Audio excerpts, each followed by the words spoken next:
Hello everyone, way to humanities में फिर से आपका स्वागत है। आज की इस वीडियो में हम आपके सिलेबस में सम्मिलित सूरदास जी के चौथे पद को पढ़ने जा रहे हैं। इसकी व्याख्या को ज़रा ध्यान से देखिएगा, क्योंकि यहाँ छोटे से छोटे शब्दों में सूरदास जी ने बड़े ही गहरे भावों को प्रकट किया है। तो चलिए शुरू करते हैं सूरदास जी का अगला पद, जिसका शीर्षक है ऊधो धनी तुमरो व्यवहार। ऊधो धनी तुम्हारो व्यवहार, धनी वे ठाकुर धनी वे सेवक, धनी तुम बर्तनहार। आमही काटी बबूर लगावत, चंदन को कुशवार। हमको जोग भोग कुब्जा को, ऐसी समझ तुम्हार। तुम हरि पढ़े चातुरी विद्या, निपट कपट चटसार। पकरत साहू चोर को छाड़त, चुगलनी को एतबार। समझी न परत तिहारी ऊधो, हम ब्रज नारी गवार। सूरदास कैसे निभेगी अंधधुन सरकार। पद की व्याख्या को शुरू करने से पहले कठिन शब्दों के अर्थों को देख लीजिए। ऊधो अर्थात उद्धव। उद्धव श्री कृष्ण के मित्र और सलाहकार थे और बड़े ही विद्वान व्यक्ति थे। धनी अर्थात धन्य है। व्यवहार यानी आचरण। ठाकुर यानी श्री कृष्ण। बर्तनहार यानी बातों को शब्दों को बनाकर बोलने वाला। कुशवार का अर्थ होता है सुगंध। जोग यानी योग साधना। कुब्जा, कुब्जा कंस की दासी थी। वह कुबड़ी थी, जिसके कारण उसका नाम कुब्जा पड़ा। कहा जाता है कि भगवान श्री कृष्ण ने उस पर कृपा की और उसका उद्धार किया। आगे चलकर वह श्री कृष्ण से प्रेम करने लगी और उनकी भक्त बन गई। चातुरी अर्थात चतुराई। चटसार यानी पाठशाला। पकरत यानी पकड़ना। साहू यानी निर्दोष। चुगलनी अर्थात चुगली या शिकायत करने वाला। एतबार यानी विश्वास करना। समझी यानी समझना। ब्रज नारी यानी ब्रज की गोपियाँ। गवार यानी अनपढ़ अशिक्षित। निभेगी अर्थात निभाना। अंधधुन सरकार, जिस सरकार के शासन में अन्याय का बोलबाला हो। श्री कृष्ण के मथुरा चले जाने पर गोकुल में गोपियाँ उनके वियोग में बहुत दुखी हैं। श्री कृष्ण उनके दुख से भली भांति परिचित है। अतः श्री कृष्ण अपने मित्र उद्धव को उन्हें समझाने के लिए गोकुल भेजते हैं कि वो गोपियों से कहें कि श्री कृष्ण को भूल जाएं और उद्धव द्वारा लाए गए योग साधना के संदेश को स्वीकार कर ले और निर्गुण की उपासना करें। अतः उद्धव गोकुल जाते हैं और वहाँ पर जाकर गोपियों को समझाते हैं और उन्हें ईश्वर के निराकार रूप की उपासना और योग साधना का संदेश देते हैं। लेकिन गोपियाँ उनके इस प्रस्ताव को ठुकरा देती हैं और अपने तर्क से उद्धव को निरुत्तर कर देती हैं। तो चलिए देखते हैं कि गोपियाँ उद्धव को क्या कहती हैं। ऊधो धनी तुमरो व्यवहार।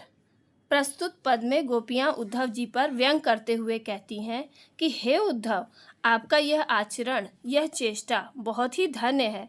यहाँ गोपियों का यह कहने से तात्पर्य है कि उद्धव का ऐसा व्यवहार बिल्कुल ही अनुचित है और असहनीय है।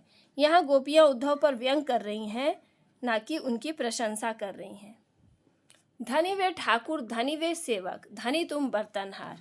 आगे गोपियाँ कहती हैं कि धन्य है वो ठाकुर अर्थात श्री कृष्ण, धन्य है क्योंकि उन्होंने तुम्हें यहाँ पर योग साधना का संदेश देने के लिए भेजा है। यहाँ फिर से गोपियाँ व्यंग कर रही हैं कि वो ठाकुर श्री कृष्ण धन्य है क्योंकि वो अच्छी तरह से जानते हैं कि हम उनसे कितना प्रेम करती हैं, फिर भी आपको यहाँ पर हमें योग का संदेश देने के लिए भेजा है। धनी वे सेवक, उनके सेवक अर्थात उनके अनुयायी भी धन्य हैं और आपके जैसा बातों को बनाकर बढ़ा चढ़ाकर घुमा फिराकर बोलने वाला व्यक्ति भी धन्य है, क्योंकि आप हमें बहला फुसलाकर अपने शब्दों के जाल में फंसा रहे हैं। कहने का तात्पर्य है कि उन्हें उनके द्वारा बताए गए निराकार ईश्वर की उपासना करने और योग साधना के मार्ग का अनुसरण करने में कोई भी रुचि नहीं है। आमही काटी बबूर लगावत, चंदन के कुशवार। आगे गोपियाँ क्या कहती हैं कि आप आम के जैसे मीठे रसीले फल से युक्त पेड़ को काटकर कांटेदार बबूल के पेड़ को लगवा रहे हैं और उम्मीद कर रहे हैं कि उससे चंदन की सुगंध आए। अर्थात श्री कृष्ण के प्रेम रस में डूबी हुई गोपियाँ, जिन्होंने श्री कृष्ण के साक्षात रूप को देखा है, उन्हें आप नीरस और निराकार ईश्वर की उपासना करने के लिए बोल रहे हैं, जिसका ना तो कोई रूप है, ना ही रंग है, ना ही आकार है और ना ही गुण है, और आप हमसे उम्मीद करते हैं कि हम उसे खुशी खुशी स्वीकार कर लेंगे। ऐसा नहीं हो सकता। हमको जोग भोग कुब्जा को, ऐसी समझ तुम्हार। आगे गोपियाँ कह रही हैं कि आप हम जैसी प्रेम रस में डूबी हुई नारियों को योग साधना का संदेश दे रहे हैं और कुब्जा को प्रेम पूर्ण भोग की शिक्षा दे रहे हैं। तुम्हारे भीतर बस इतनी ही समझदारी रह गई है, ये देखकर हमें आश्चर्य होता है। यहाँ पे गोपियाँ कुब्जा की ओर इशारा कर रही हैं, जो कि पहले भी मैं बता चुकी हूँ कि एक कुबड़ी थी लेकिन सुंदर स्त्री थी और कंस की दासी थी। कंस का वध करने के उद्देश्य से श्री कृष्ण मथुरा आए तो उन्होंने कुब्जा का कुबड़ापन दूर किया और वह श्री कृष्ण से प्रेम करने लगी। यहाँ पर गोपियों ने उसी की ओर इशारा किया है। तुम हरि पढ़े चातुरी विद्या, निपट कपट चटसार। हरि अर्थात श्री कृष्ण को गोपियाँ कहती हैं कि ऐसा लगता है कि श्री कृष्ण ने छल कपट की पाठशाला में चतुराई की विद्या पढ़ ली है और उसमें पारंगत हो गए हैं। कहने का तात्पर्य है कि श्री कृष्ण ने सीधे साधे ढंग से खुद गोपियों को न समझाकर छल कपट का सहारा लिया है। उन्होंने उद्धव को उनके पास भेजा है और अपनी बात को उनके मुख से कहलवा रहे हैं। उनका यह व्यवहार अत्यंत ही छल कपट से भरा हुआ है, असहनीय है। पकड़त साहू चोर को छाड़त, चुगलनी को एतबार। आगे गोपियाँ कहती हैं कि ये कौन सा विधान है जहाँ ईमानदार को पकड़ लिया जाता है, चोर को छोड़ दिया जाता है और चुगलखोरों की बातों पर विश्वास किया जाता है। इस विधान में तो ईमानदार को ही दंड मिलता है और जो दंड के हकदार हैं उसे मुक्त कर दिया जाता है, उन्हें कोई सज़ा नहीं होती। ये कैसा नियम है? ये नियम हमें बिल्कुल भी सहन नहीं है। समझी न परत तिहारी उद्धव, हम ब्रज नारी गवार।